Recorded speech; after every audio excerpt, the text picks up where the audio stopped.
Hi friends, welcome back to my channel. నేను వచ్చి మీకు వాళ్ళ పుదీనా రైస్ రెసిపీ చూపిస్తున్నాను. చాలా సింపుల్ అండ్ ఈజీ మాట. ఇప్పుడు మనకు తొందరగా అయిపోవాలంటే ఇట్లా ట్రై చేసి చూడొచ్చు. దాని ప్రాసెస్ చూసేద్దాము. నేను ఫస్ట్ కుక్కర్ తీసుకుని ఒక 2 to 3 టేబుల్ స్పూన్ ఆయిల్ వేసి బిర్యానీ ఆకు, లవంగము, చెక్క, యాలకులు, అనాస్ పువ్వు అన్నీ వేసి సిమ్లో పెట్టి ఫ్రై చేసుకోవాలి. వాటిల్ని విడిగా అయినా మనం కుక్కర్ కాకుండా విడిగా గిన్నెలో కూడా వండుకోవచ్చు. నేను కుక్కర్లో పెట్టే తొందరగా అయిపోతుందని చెప్పి. ఎప్పుడన్నా మనం కొంచెం బిజీగా ఉండి బయటకు వెళ్ళాల్సి వస్తే ఇట్లా చేసుకుంటే తొందరగా అయిపోతుంది మనకి. అవి కొంచెం ఫ్రై అయ్యాక నేను నెక్స్ట్ వచ్చేసి పచ్చిమిర్చి, కరివేపాకు, ఆనియన్స్ వేసి ఫ్రై చేసుకున్నాను.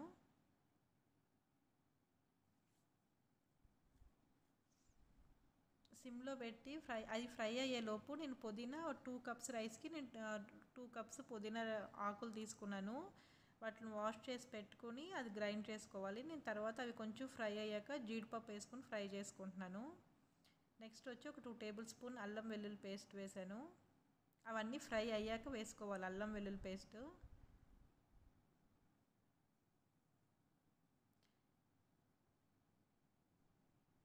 అవి కూడా ఫ్రై అయిపోయాక మనం పుదీనాది ఏదైతే మనం పేస్ట్ చేసి పెట్టుకున్నామో ఆ పేస్ట్ వేసుకోవాలి. దాంట్లో మనం మర్చిపోకుండా పుదీనా పేస్ట్ చేసుకునేటప్పుడు కంపల్సరీ సాల్ట్ వేసుకోవాలి. లేకపోతే పుదీనా కలర్ చేంజ్ అయిపోతుంది, బ్లాక్ కలర్గా వస్తుంది. సో కంపల్సరీ మనం పుదీనా గ్రైండ్ చేసుకునేటప్పుడు సాల్ట్ వేసుకుని గ్రైండ్ చేసుకోవాలి. తర్వాత మనం ఏదైతే గ్రైండ్ చేసుకున్నామో నేను ఆ ప్యూరీ అంతా దాంట్లో పోసేసాను అనమాట. ఇప్పుడు క్యాప్ పెట్టేసి ఒక 5 to 10 minutes ఉడకనివ్వాలి. ఈ లోపు నేను ఒక టమాటా తీసుకుని అది కూడా గ్రైండ్ చేసుకున్నాను. ఎక్కువ తీసుకోకూడదు టమాటాలు, ఒకటి సరిపోతుంది మనకి. 2 కప్స్ పుదీనా ఆకులకి 1 కప్పు టమాటా సరిపోద్ది. టమాటా చిన్న చాలు. ఎప్పుడైతే మనకి పుదీనా పచ్చివాసన పోతుందో అప్పుడు మనము టమాటా ప్యూరీ వేసుకోవాలి. ఇది కూడా బాగా మనం పచ్చివాసన పోయేదాకా వేయించుకోవాలన్నమాట. ఎప్పుడైతే మనకి ఆయిల్ పైకి తేలుతుందో అప్పుడు మనం రైస్ వేసుకోవాలి. దీనికి ఇంకా కర్రీ అది ఏం అక్కర్లేదు, మనం రైతా చేసుకుంటే సరిపోతుందన్నమాట. చూసారు కదా, నాకు ఆయిల్ పైకి తేలేక నేను అప్పుడు రైస్ వేసాను, బాస్మతి రైస్. మనం బాస్మతి రైస్ అవైలబుల్గా లేకపోతే మామూలు రైస్తో కూడా చేసుకోవచ్చు. రైస్ వేసేసి బాగా తిప్పాక ఒక గ్లాస్ బాస్మతికి నేను 1 గ్లాస్ వాటర్ పోసాను. అంటే మనం దీంట్లో కూరగాయ ముక్కలు అవి ఏమి వేయం కాబట్టి గ్లాస్కి 1 గ్లాస్ సరిపోద్ది. తర్వాత నేను మూత పెట్టి ఒక సిమ్లో 2 విజిల్స్ వచ్చాక ఆఫ్ చేసేసేయాలి.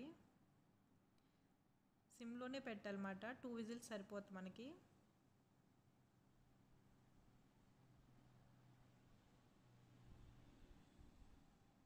చూసారు కదా, అయిపోయింది.